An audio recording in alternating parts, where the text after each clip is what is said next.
in the diaspora, either you are in Europe, Africa, or every part of the continent.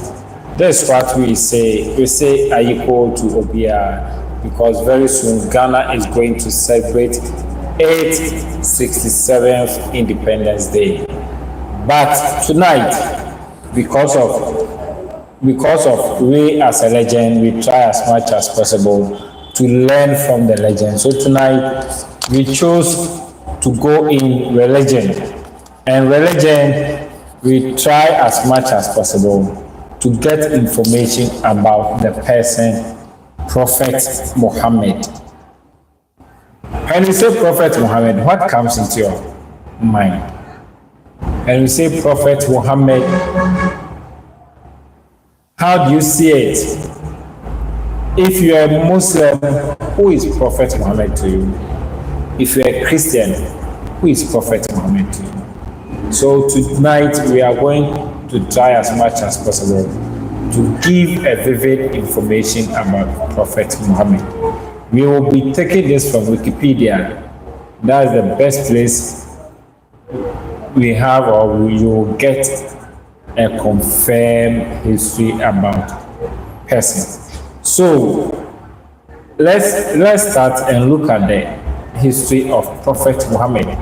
If you're a Christian, how do you know Prophet Muhammad? And if you're a Muslim, how do you know Prophet Muhammad? You know him by his history. That's what I can say. So Muhammad ibn Abdullah ibn Abdullah Muttalib is believed to be the seal of the Prophet in all of the main branches in Islam. Muslims that the Quran, the central religious text of Islam, was revealed to Muhammad by God, and that Muhammad was sent to restore Islam, which they believe did not originate with Muhammad, but is the true, unaltered, original, monotheistic faith of Adam, Abraham, Moses, Jesus, and other prophets. The religious, social, and political tenets that Muhammad established with the Quran became the foundation of Islam and Muslim world. So that's where you get to know that Prophet Muhammad was the leader of the Muslims. He was born at the year 53 BH, that was 570 BC, into a respected Qurayshi family of Mecca. So let's pause here. So you know the reason why every year Muslims try as much as possible best to go to Mecca. Mecca is the birthplace or where Prophet Muhammad comes from. Muhammad earned the title Al-Amin. Al-Amin means the trustworthy. At the age of 40 in 11 BH, that was 610 CE, Muhammad is said to have received his first verbal revelation in the cave called Hira, which was the beginning of the descent of the Quran that continued up to the end of his life. And Muslims told that Muhammad was asked by God to preach the oneness of God in order to stamp out idolatry, a practice overly presented in pre-Islamic Arabia, because of persecution of the newly converted Muslims upon the invitation of the delegation from Medina, then known as Yathrib. So in Ghana, there is a place in Accra called Medina. So they named there because of the Muslims staying there. If you go to Medina, the majority staying there are Muslims. Quran that continued up to the end of his life, and Muslims hold that Muhammad was asked by God to preach the oneness of God in order to stamp out idolatry, a practice overly presented in pre-Islamic Arabia. Because of persecution of the newly converted Muslims, upon the invitation of a delegation from Medina, then known as Yathrib. That was then known as Yathrib. Muhammad and his followers migrated to Medina in 1 AH, an event known as the Hijrah, a turning point in Muhammad's life. This Hijrah also marks the beginning of Islamic calendar. So let me repeat there again. Muhammad and his followers migrated to Medina in 1 AH, and an event known as Hijrah. So there was event known as Hijrah. That was a turning point in Muhammad's life. This Hijrah marks the beginning of Islamic calendar. So the Hijrah is an event, and that marks the beginning of the year for Muslims.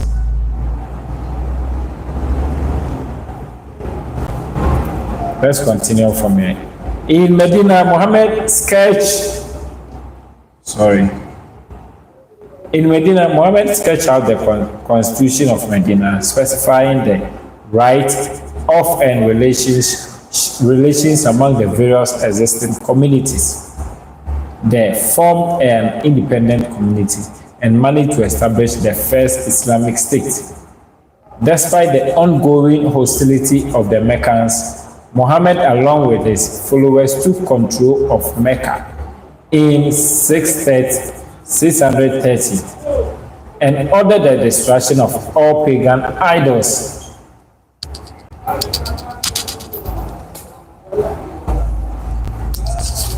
In his later years in Medina, Muhammad unified the different tribes of Arabia under Islam and carried out social and religious reforms. By the time he died about 11 AH, that was 632 CE, almost all tribes of the Arabian Peninsula had converted to Islam. So these are the reasons why you see a Muslim, but will be that Kosase, Frafra, or any other tribe, Yoruba, more tribes. So Muhammad tried as possible but best to bring them together, then divide them to their religious group, but make sure they serve Islam, or they are all Islam. Almost that, okay. Muslims often refer to Muhammad as Prophet Muhammad, or just the Prophet of the Messenger, and regard him as the greatest of all prophets. He is seen by Muslims as a possessor of all virtues. As an act of respect, Muslims follow the name of Muhammad by the Arabic benediction. Salallahu was salam, meaning peace be unto you. Salallahu, peace be unto you. Sometimes abbreviated as So let's look at Prophet Muhammad in the Quran side. The Quran enumerates little amount Muhammad's early life or other biography details, but it talks about his prophetic mission, his moral excellence, and theological issues regarding Muhammad. According to the Quran, Muhammad is the last in a chain of prophets sent by God. Throughout the Quran, Muhammad is referred to as messenger of God, and prophet. Some of such verses are 2 Quran 2 verse 01, Quran 2 verse 143. These verses talks more about Prophet Muhammad. Other terms are used, including warner, bearer of glad tidings, And the one invites people to a single God. The one invites people to a single God. That's the Prophet Muhammad we are talking about. He invited people to a single God. The Quran has said that Muhammad was a man who possessed the highest moral excellence, and that God made him a good example, goodly model for Muslims to follow. The Quran disclaims any superhuman characteristics for Muhammad, but describe him in terms of positive human qualities. In several verses, the Quran crystallizes Muhammad's relation to humanity. According to Quran, God sent Muhammad with truth, God's message to humanity, and as a blessing to the whole world. That's Quran 39, verse 33, and Quran 21, verse 107. In Islam tradition, this means that God sent Muhammad with his message to humanity, the following of which will give people salvation in the afterlife. And it is Muhammad's teaching and the purity of his personal life alone which keep alive the word of God on this world. That was the Prophet Muhammad. That was Prophet we were talking about. The Prophet who is the head of Islam. According to the Quran, the coming of Muhammad was predicted by Jesus. According to the Quran, the coming of Muhammad was predicted by Jesus. And remember, Jesus, the son of Mary, said, O Queen of Israel, I am God's messenger to you, confirming the law which came before me, and giving glad tidings of a messenger to come after me, whose name shall be Ahmed.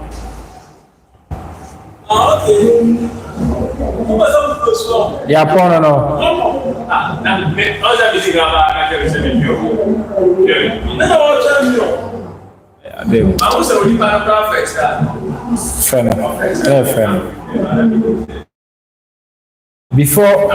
Before me, and giving glad tidings of a messenger to come after me, whose name shall be Ahmed.